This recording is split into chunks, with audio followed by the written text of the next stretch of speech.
Bonsoir Jonel, bonsoir aux auditeurs de la REH, la radio évangélique Hosanna Jacmel, la 102.3 FM. Bon week-end à tous et à toutes. Aujourd'hui c'est vendredi, la dernière sortie de la page internationale, le grand journal du 14h. Température sur Boston pour ce aujourd'hui 61 degrés Fahrenheit, 16 degrés Celsius.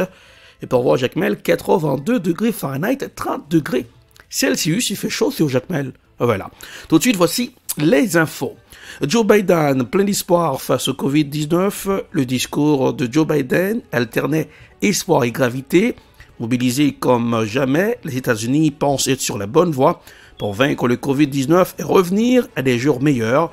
Voici un reportage signé Euronews. De meilleurs jours sont à venir. Nous sommes sur une trajectoire permettant d'avoir une bonne chance d'avoir un 4 juillet festif où les Américains pourraient se réunir en petits groupes autour du traditionnel barbecue. C'est un message d'espoir que le président Joe Biden a envoyé aux Américains dans son premier discours à une heure de grande écoute jeudi soir. Vantant les progrès en matière de vaccination, il a aussi notamment annoncé la levée progressive des restrictions d'âge pour être vacciné, le déploiement de 4000 soldats supplémentaires, soit 6000 pour soutenir les efforts de vaccination et l'autorisation d'un plus grand nombre de personnes, telles que des étudiants en médecine, des vétérinaires et des dentistes, pour administrer des vaccins. Après cette longue année difficile, cela fera de cette fête de l'indépendance quelque chose de vraiment spécial, a-t-il dit, où nous ne marquons pas seulement notre indépendance en tant que nation, mais où nous commençons à marquer notre indépendance vis-à-vis de ce virus. Mais pour y arriver, nous ne pouvons pas baisser la garde. Ce combat est loin d'être terminé, a-t-il dit. Les États-Unis démontreront bientôt qu'ils ont vaincu l'une des périodes les plus sombres et les plus dures de leur histoire, veut croire Joe Biden. Plus tôt, il avait promulgué le plan de sauvetage de 1900 milliards de dollars qui, selon lui, permettra de vaincre le virus, de remettre l'économie américaine sur pied et de fournir une aide directe aux Américains dans le besoin. Direction le Nigeria. Attaque dans une école au Nigeria. Au moins 30 élèves enlevés. Environ 30 personnes ont été portées disparues après l'attaque le 11 mars au soir par des hommes armés d'une école dans le nord du Nigeria, ont affirmé vendredi 12 mars les autorités locales dans un communiqué. Voici un reportage signé France 24. Il est environ 23h30 ce jeudi à Afaka, lorsque des hommes armés pénètrent par ce trou dans une école du village. Au moment de l'attaque, environ 200 personnes, élèves et professeurs sont enlevés, mais la rapide intervention de l'armée, basée non loin de là, permet de libérer la majeure partie des otages. Ce vendredi, 30 personnes manquent toujours à l'appel selon les autorités locales et l'investigation se poursuit dans l'état de Kaduna, situé au nord de la capitale nigériane. Il s'agit de la 4e attaque d'école en moins de 3 mois dans le nord-ouest et le centre du pays, où des groupes criminels attaquent fréquemment des villages, volent du bétail et pratiquent des enlèvements contre rançon. L'insécurité reste un problème majeur au Nigeria et les autorités semblent impuissantes face à ces opérations de grande ampleur. Le 26 février dernier, c'est 279 adolescentes qui avaient été enlevées dans l'état de Zamfara avant d'être libérées 5 jours plus tard. Et début décembre, 344 jeunes garçons avaient été enlevés dans l'état de Katsina avant d'être relâchés au bout d'une semaine de négociations. Direction le vieux continent, un voyage qui va nous emmener principalement en Italie. Reconfinement à l'étude face à l'avancée des variants du Covid-19 en raison de la dégradation de la situation sanitaire liée à la propagation du variant britannique. L'Italie songe à un confinement total pour les villes ou régions où le seuil hebdomadaire des 250 contaminations pour 100 000 habitants était un reportage RT. Une situation sanitaire qui s'est brutalement dégradée en Italie. Dans tout le pays, les contaminations repartent à la hausse depuis 3 semaines, avec plus de 20 000 cas par jour d'après les derniers bilans. Le nombre de malades en soins intensifs est aussi en augmentation permanente. La thérapie est toujours la même, les symptômes sont les mêmes, l'agent pathogène, c'est-à-dire la gravité de la maladie, est similaire au virus normal. Ce qui change, c'est la contagiosité. La transmission se fait plus facilement. Nous sommes souvent confrontés à l'arrivée de familles entières, épouses, maris, père et fils. L'autre aspect principal à souligner est que l'âge est abaissé. Cela n'affecte pas principalement les personnes âgées, il y a aussi les plus jeunes, de 40 à 50 ans. Nous avons de nombreux patients hospitalisés entre 45 et 55 ans. Le variant britannique est désormais majoritaire et semble avoir bien progressé pendant la période qui correspond à l'assouplissement des restrictions. La réouverture de certains cinémas et théâtres qui devait avoir lieu le 27 mars semble désormais compromise. L'objectif, ce serait ça, peut-être reconfiner certaines régions ou remettre des zones un peu plus rouges, un peu plus strictes, un couvre-feu peut-être plus tôt en Italie, mais dans l'objectif d'accélérer au maximum et que pour le mois d'avril, eh bien, l'Italie serait quasi libérée de ce problème. Donc il y a vraiment un sentiment et un désir de la part du gouvernement et du ministre de la Santé Speranza d'accélérer fortement et qu'avril soit le mois de la vaccination.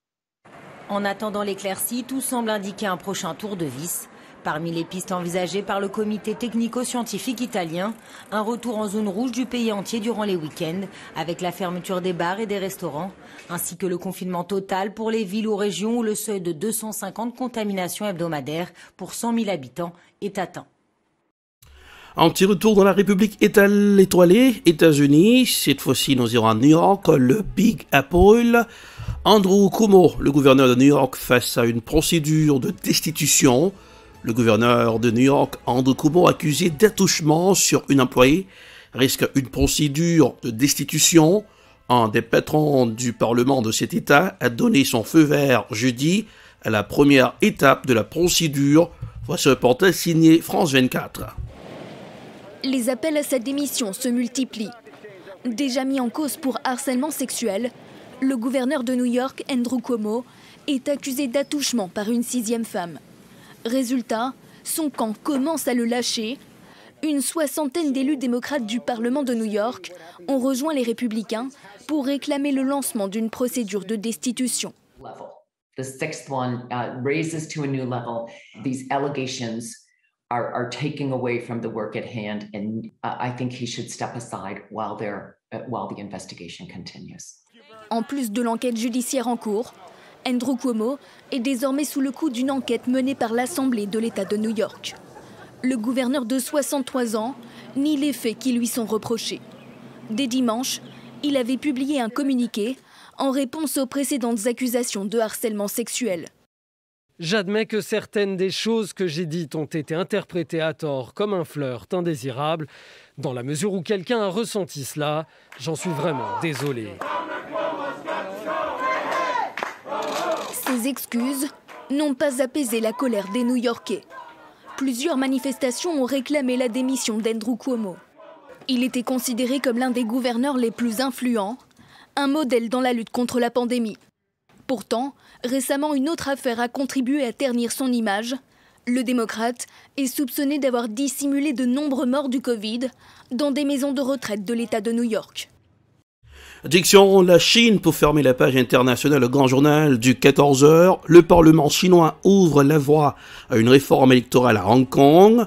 Selon la réforme approuvée jeudi par l'Assemblée nationale populaire de Chine, le pouvoir hongkongais lié à Pékin aura un droit de veto sur les candidats de l'opposition militant pour la démocratie aux élections législatives. L'Union européenne a dénoncé une nouvelle violation du principe un pays, deux systèmes. Il n'exclut pas de prendre des mesures supplémentaires. Voici un reportage signé France 24. Le régime chinois ne se dit prêt à aucune concession.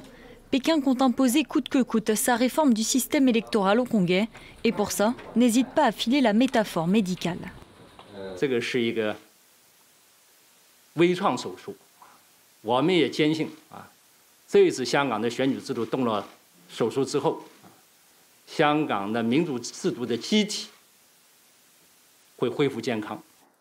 Dans un discours très offensif, ce haut représentant chinois parle d'une réforme coup de poing, la deuxième après celle sur la sécurité nationale de juin dernier. La loi sur la réforme électorale a été approuvée jeudi par le Parlement chinois à la quasi-unanimité. Elle permettra à Pékin de sélectionner les candidats aux élections législatives de Hong Kong. Un moyen pour le Parti communiste d'écarter tout soutien à l'opposition pro-démocratie. Cette dernière avait très largement remporté fin 2019 un scrutin au niveau des conseillers de district. Pour de nombreux militants, comme cet activiste exilé en Australie, cette loi signe la mort de la démocratie sur le territoire autonome. Now, with the battlefront of our parliament in Hong Kong is dead, and also the battlefront of Hong Kongers taking it to the streets is not possible because of draconian laws and people are thrown to jails. I hope that there will be concrete actions taken by the international community. Les prochaines élections législatives à Hong Kong sont prévues pour le mois de septembre. La réforme électorale devrait donc s'appliquer d'ici là. Et voilà, c'est la fin de la page internationale, le grand journal du 14h. Aujourd'hui, c'est vendredi. Bon week-end à tous et à toutes. Auditeurs de la radio évangélique Hosanna, REH 102.3 Jacmel. Même quand la situation est compliquée à Port-au-Prince, des images terrifiantes nous viennent de Port-au-Prince. Joannel, des policiers tués par les bandits. Alors, ça fait mal. Oui, voilà. C'est la fin. Merci d'avoir prêté une attention soutenue à la page internationale. Dernière sortie pour cette semaine. Production Edprod, réalisation Télébeltop pour le compte de la radio évangélique Hosanna 102.3. Mon nom c'est Erlich Dorelas. Rendez-vous c'est pour la semaine prochaine. Joannel, je vous souhaite un bon week-end. Au revoir. À lundi.